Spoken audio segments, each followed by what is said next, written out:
sure you're all ready to go. It's 2 years before the start of the Civil War. But out on America's frontier, the battle over slavery has already begun. Waves of settlers pour into what is then known as Kansas Territory. Some are there to try to stop the spread of slavery into the West. Others have come to do the opposite. Both are more than willing to fight for their cause. Their conflict will help determine the fate of millions of enslaved Americans.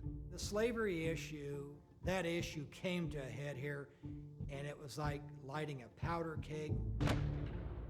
You may not be in a war zone every minute, but you always have the potential to be in a war zone. A federal law known as the Fugitive Slave Act fuels the tension further. It allows common citizens to cross state lines to pursue and capture alleged escaped slaves.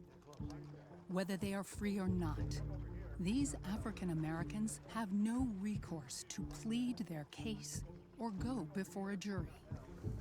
The Fugitive Slave Act of 1850, it's about protecting slavery and the rights of slave owners. There were a lot of people being accused of being a runaway or a fugitive who would be basically stolen into slavery and never seen again. The system creates a profitable cottage industry for slave catchers and kidnappers, while boosting the resolve of African American freedom seekers and recently arrived abolitionists living near anti-slavery strongholds like Lawrence, Kansas. Their firmly held beliefs in human freedom are rooted in the Bible and enforced with high-capacity Sharps rifles. Among them, the legendary John Brown and his one-time riding partner, the Englishman Dr. John Doy. John Doy is an interesting character. Oh, I can't take it. They'll spot us.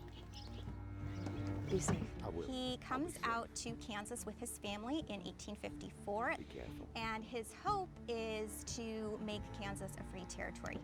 He's well known in the region for his anti-slavery sensibilities. The black people in Lawrence, finding themselves in constant danger, applied to the citizens for protection.